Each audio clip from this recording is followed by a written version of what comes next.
بسم اللہ الرحمن الرحیم۔ سامعین السلام علیکم۔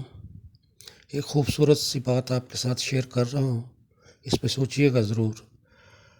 فرض کیجئے آپ چائے کا کپ ہاتھ میں لیے کھڑے ہیں اور کوئی آپ کو دھکا دیتا ہے تو کیا ہوتا ہے؟ آپ کے کپ سے چائے چھلک جاتی ہے۔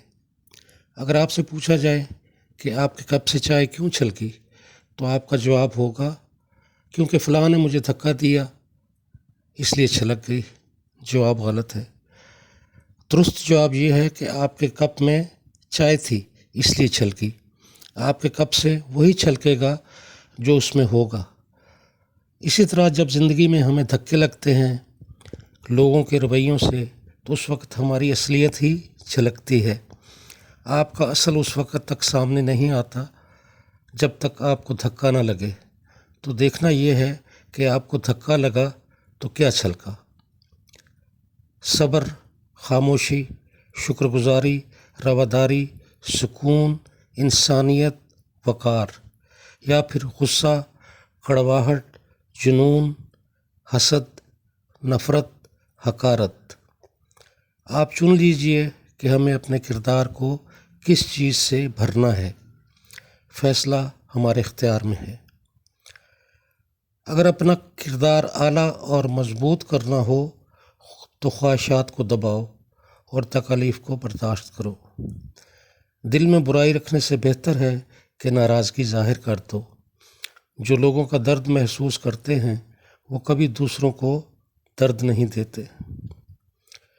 عبادت کرتے ہیں مگر لوگوں کو ناخوش کرتے ہیں اور تکلیف دیتے ہو۔ صدقہ کرتے ہو مگر احسان جتلاتے ہو۔ اپنی نیکیاں ایسی تھیلی میں جمع نہ کرو جس میں سوراخ ہو۔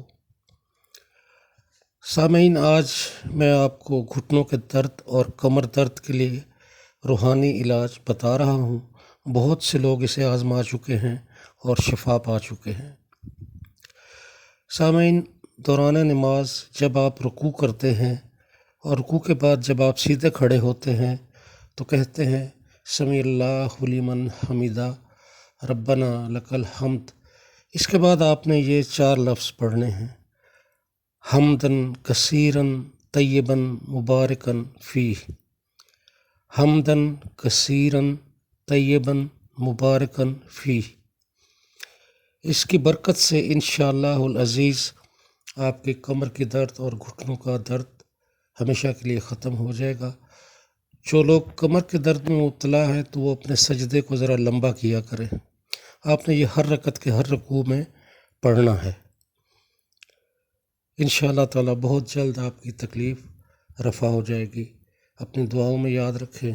السلام علیکم ورحمۃ اللہ۔